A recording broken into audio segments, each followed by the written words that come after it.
because God can be like Balaam. God used Balaam even when Balaam was in Moabite territory, when he was in enemy territory. So God used Balaam even to the point to where Balaam was able to say, I'm one who sees the Almighty and my eyes are open. And I feel like I relate to that because I feel like on one hand, I was being used by God. On the other hand, I had my foolishness. And so coming out of that, recognizing his patience, recognizing his mercy, and then his redemption, where he's essentially showing, hey, I'm going to bring you back out of this. I'm going to use it all for good. Even though, yes, there was disobedience there and there was sin there, I'm going to turn it all around for good. So getting to see that aspect of the love of God is awesome and great because it's not the same as the old covenant. I recognize 100% that if I was in the old covenant, I'd already be dead. Essentially. I mean, obviously God can have mercy even in the old covenant. There are times when people deserve to die and they didn't.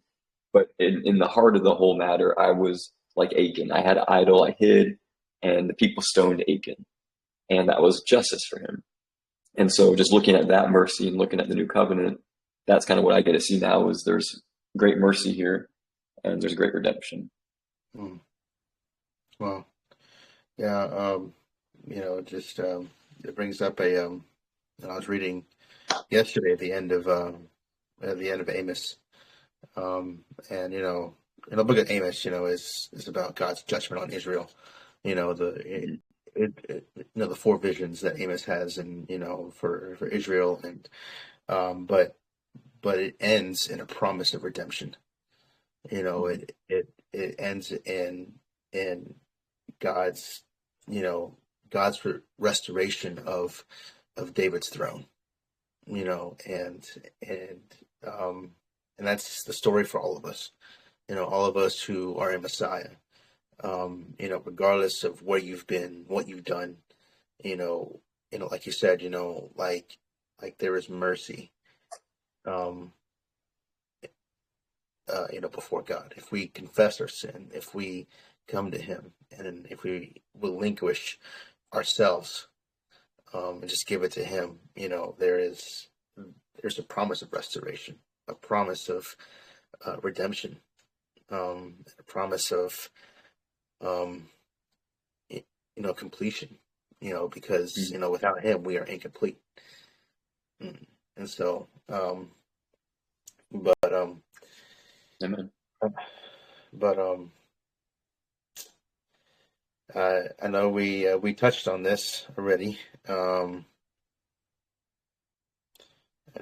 guess we covered the next 2 questions. So, but when you came to faith, did your struggles seem to just disappear, or did you or were you now aware of the fact that now your struggles and your burdens became easier to bear because you knew, you knew Yeshua was there to carry them for you? Yeah, it's a good question. And the funny thing is that I think there's like 3 categories for me. One is in some ways my troubles got worse, so they got more difficult. So that was funny for me because I wasn't necessarily expecting that.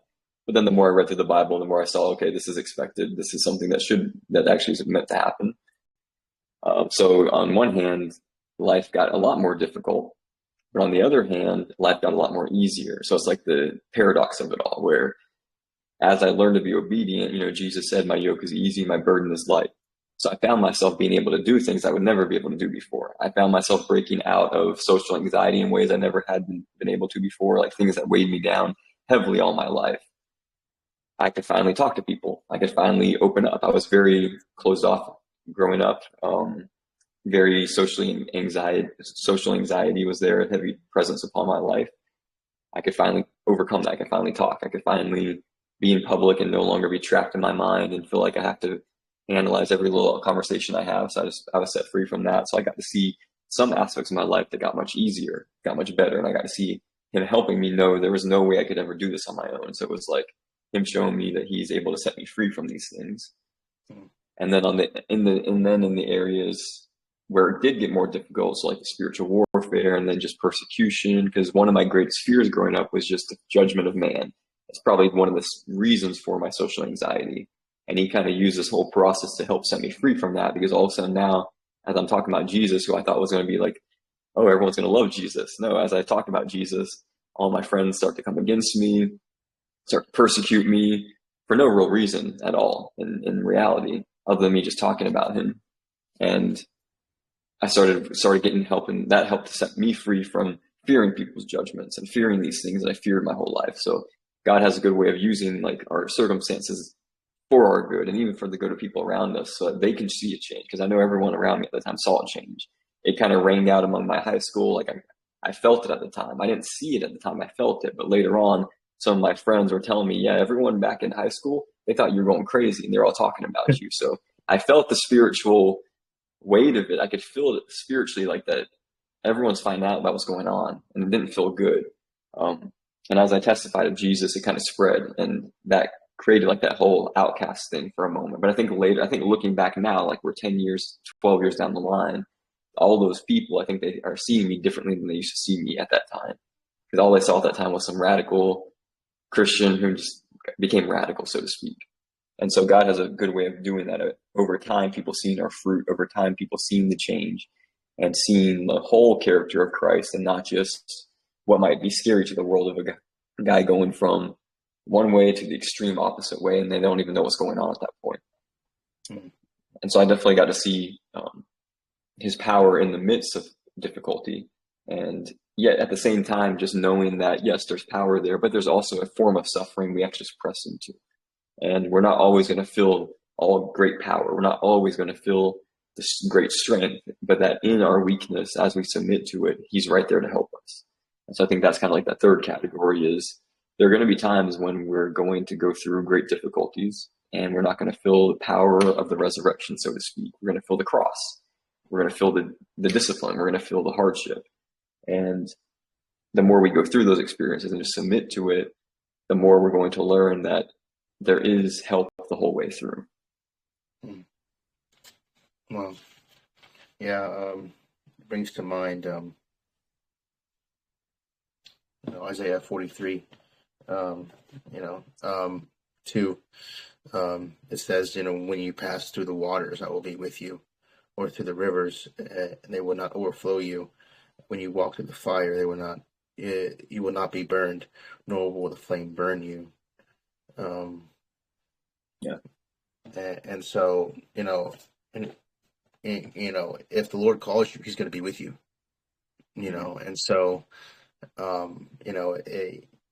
it's one thing that, we all, I feel like a lot of people, including myself sometimes, when, before, the Lord, just getting the opportunity to have podcasts, YouTube channel and whatnot, I was terrified, to talk, because I have a stuttering problem, and it was like, I'm never going to be, a public speaker, I'm terrified of it. I'm never going to be talking in front of people.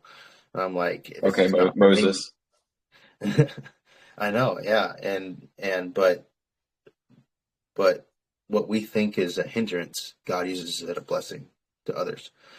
And, he's like, hey, I gave this to you. I gave these things to you, these issues, these problems, these circumstances to you, so that I would be glorified. It's not about us. It's all about him. And especially when we're sharing him and trusting him, and our problems, they're only there to testify of him, of his grace and his mercy. And so, how has God, over the years molded you into the vessel of his grace since you came to faith? I think, like I've mentioned, one thing is overcoming fears. A lot of fears weighed me down, and so perfect love casts out fear. So the more that I've learned to just follow him and abide in him, the more I found myself facing circumstances that in the past would have terrified me and would have just completely caused me to want to completely run away. But he has a way of gently leading us to a point to where we're not going to jump into the deep end right away. He might show us the deep end's coming, and you might not want to go